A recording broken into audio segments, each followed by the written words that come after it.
오늘의 말씀은 마태복음 15장 18절에서 19절까지 올려드리겠습니다. 마태복음 15장 18절 입에서 나오는 것들은 마음에서 나오나니 이것이야말로 사람을 더럽게 하느니라. 입에서 나오는 것들은 마음에서 나오나니 이것이야말로 사람을 더럽게 하느니라. 마음에서 19절 마음에서 나오는 것은 악한 생각과 살인과 간음과 음란과 도둑질과 거짓 증거와 해방이니. 할렐루야. 20절 이런 것들이 사람을 더럽게 하는 것이요 씻지 않는 소로로 먹는 것은 사람을 더럽게 하지 못하느니라. 할렐루야. 그리스도께서는 제자들에게 설명해 주신 더럽게 하는 것들에 대한 가르침을 마태복음 17절에서 20절까지 기록이 되어 있는데요. 그리스도는 여기서 우리에게 다음과 같은 사실을 보여줍니다. 첫 번째, 입으로 들어가는 것으로부터 우리가 더러워질 위험은 극히 적다는 것입니다. 지나친 식욕과 무절제와 과식은 마음으로부터 나오며 이것들이 사람을 더럽게 하는 건 사실이죠. 그러나 적당한 식사는 바리새인들이 생각했던 것처럼 사람을 더럽게 하지는 않습니다. 우리가 먹는 음식 속에 찌꺼기가 더러운 것이 있다 해도 정확히 말하면 자연을 다스리는 하나님은 우리로 하여금 그런 것을 제공해 주십니다. 그래서 음식의 더러움이 아니라 사실은 말씀의 문제를 삼는 거예요. 거짓 목자의 말을 듣고 우리가 그런 잘못된 방향으로 우리가 들어갈 수 있고, 또 먹는 것은 음식의 육으로 먹는 거예요. 영으로 먹는 말씀이 상당히 중요합니다. 우리들은 모든 것은 배로 들어가서 뒤로 되어버린 것이 이 사람들의 이치죠. 그리고 우리를 더럽게 하는 것은 하나님도 남지 않고 순수한 영양분만 남게 된다는 것입니다. 이런 방법을 통해서 우리를 더럽게 하는 것은 아무것도 없게 된다라는 것이죠. 우리가 씻지 아니한 손으로 먹어서 음식 속에 더러운 것이 생기게 된다 하여도 그 더러운 것은 자연적으로 분리되어 몸 밖으로 내어버릴 것입니다. 따라서 더러운 것은 전혀 우리를 더럽히지 않을 것이죠. 식사하기 전에 손을 씻는 것은 청결한 일은 될 수 있을지 몰라도 양심의 문제와는 관계가 없는 것입니다. 또 두 번째, 입에서 나오는 것으로부터 우리가 더러워질 위험은 극히 많다는 것입니다. 입에서부터 나오는 것으로. 하나님이 주신 소산 가운데는 더러운 것이 전혀 없습니다. 우리를 더럽게 하는 것은 우리의 타락으로 인한 결과부터입니다. 여기서 우리는 다음과 같은 내용을 접하게 되는데요. 첫 번째, 입에서 나온 것이 부패한 원천이라는 것이죠. 입에서 나오는 것은 마음으로부터 나옵니다. 부패한 것은 바로 마음이죠. 에레미야 17장 9절입니다. 마음속에서 말이나 행동이 가장 우선적으로 생기는 것이므로 1차로 말이나 행동 속에는 죄될 것이 없다는 것입니다. 모든 악한 말은 바로 마음으로부터 나오며 이것이 사람을 더럽게 하는 것입니다. 두 번째, 이런 원천으로부터 나오는 부패한 것들 몇 가지가 구체적으로 열거되어 있는데요. 첫째는 악한 생각입니다. 이것은 모든 계명들을 거스르는 죄들입니다. 단지 마음에서 시작되어 더 이상 발전하지 않고 마음으로 끝나는 죄가 상당히 많은 것입니다. 둘째는 살인입니다. 이는 우리의 형제를 해치려는 악한 마음이나 경멸로부터 나는 것이죠. 그러므로 그 형제를 미워하는 자는 요한일서 2장 9절의 말씀같이 살인하는 자라는 말을 듣게 됩니다. 그리고 그는 하나님의 법정에서도 살인하는 자라는 말을 우리는 요한일서 3장 15절로 통해서 들을 수 있는 것입니다. 세 번째는 간음과 음란입니다. 이들은 음탕하고 부정하며 세속적인 마음으로부터 나오며 그 마음속에는 관능적인 욕구가 지배되고 있다는 사실입니다. 그러므로 처음에는 마음으로 음행을 범하고 그 다음에는 행동으로 음행을 범하게 되는 것이 마태복음 5장 28절의 말씀입니다. 네 번째는 도적들과 기만과 부정의 약탈과 모든 유해한 계약들입니다. 이 모든 것들의 원천은 바로 마음속에 있던 것입니다. 그러므로 아간은 이스라엘 자손들이 바친 물건을 탐한 뒤에 그 물건을 취하였던 것입니다. 여호수아 7장 20절과 21절의 내용이죠. 다섯 번째는 거짓 증거인데 하나님이 요구하는 진실과 경건과 사랑에 사람의 마음을 감화시킵니다. 거짓 증거를 하는 일은 전혀 그러지 못합니다. 여섯 번째는 하나님을 모독하고 우리의 이웃을 비방하는 회방이죠. 이는 마음속에 증오가 가득 쌓여 나타납니다. 이런 것들이 사람을 더럽게 하느니라 라고 마태복음 15장 20절의 내용 아니겠습니까? 죄는 영혼을 더럽게 하서 그 영혼으로 하여금 정결하고 거룩한 하나님이 보시기에 추하고 혐오스럽게 만드는 것입니다.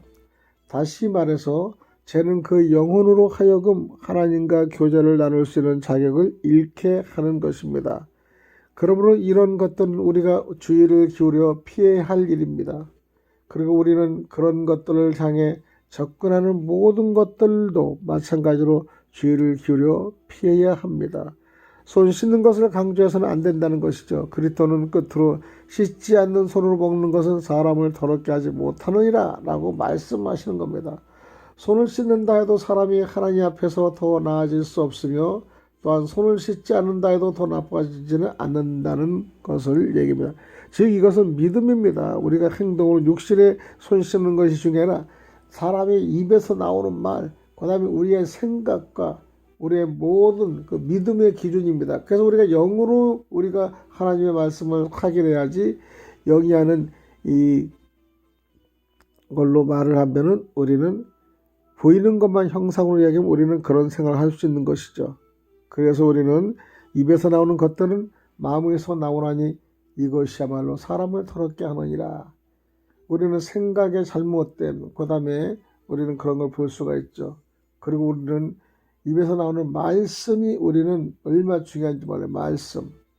우리 마음속에서 새겨지는 것은 즉 주님의 말씀이 늘상 나오는 귀한 우리들의 존재가 되어야 되지 않겠습니까? 그래서 마음에서 나오는 것은 악한 생각이라는 것입니다. 살인과 간음과 음란이라는 것입니다. 도둑질과 거짓 증거와 해방만 나오는 것입니다.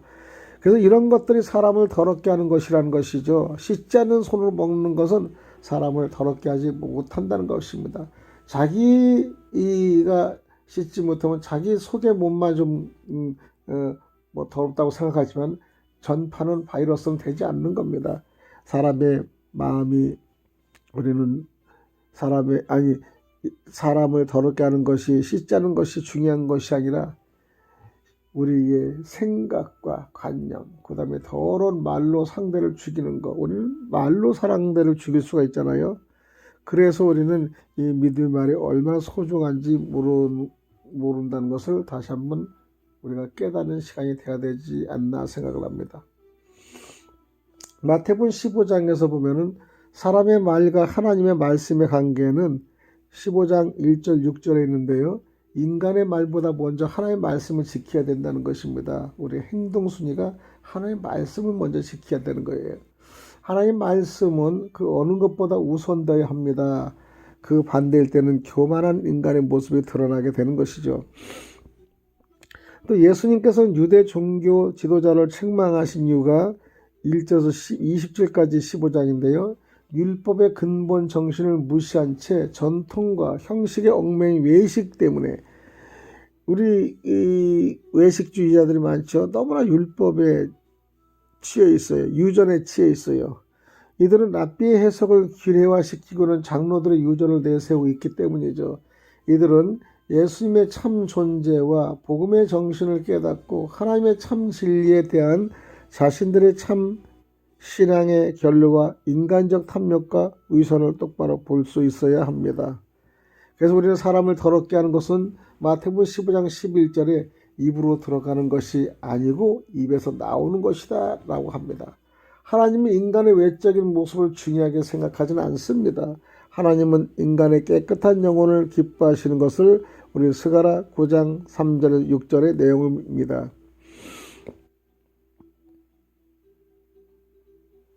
그래서 우리는 거짓 지도자들의 특징을 보면요. 자기들도 잘못됐으면서 다른 사람을 인도하려는 것이죠. 이것이 잘못된 것이죠. 요즘에 교단에서도 그런 일이 흔히 있습니다. 자기들이 잘못되면서 옳다고 주장하는 거. 정치 세계도 마찬가지 아닙니까? 잘못된 사람들이 자기 잘못을 커버하기 위해서 그렇게 못된 근성으로 많이 상대를 비방하고 프레임을 씌우는 것이 그들의 세계입니다. 거짓 지도자들은 성도들을 하나님의 길에서 떠나게 만드는 거예요. 말라기 2장 8절이죠. 결국 그들은 하나님께 심판받습니다. 에레미야 8장 12절 유황불못에 들어가게 된다는 것이 계시록 22장 15절의 내용입니다. 그래서 예수님이 마태복음 예수님이 잃어버린 자들을 찾는데 예수님의 사역이 이스라엘 국한된 것은 그들이 하나님의 언약의 자손들이기 때문이죠. 그러나 예수님은 이방의 선교를 소홀히 하지는 않으셨습니다. 이방인의 구원은 하나님이 주신 큰 특권입니다. 그래서 예수님은 사마리 여인부터 그 다음에 그 주변의 모든 사람을 전도를 했쓰고 그 다음에 애를 썼습니다. 우선순위가 이제 믿음의 제자들부터 가르친 다음에 그 전도의 복음의 확산을 전 세계로 확산을 하게 된 것이죠. 그래서 우리는 참 믿음은 어떠한 굴욕 속에도 꽃을 피우게 된다는 것이죠. 그런 믿음은 성도에게 큰 기쁨과 축복을 주고 특히 크리스찬에게는 큰 믿음과 축복을 주는 것은 사실입니다. 오늘도 여기까지 말씀을 드리겠습니다. 할렐루야.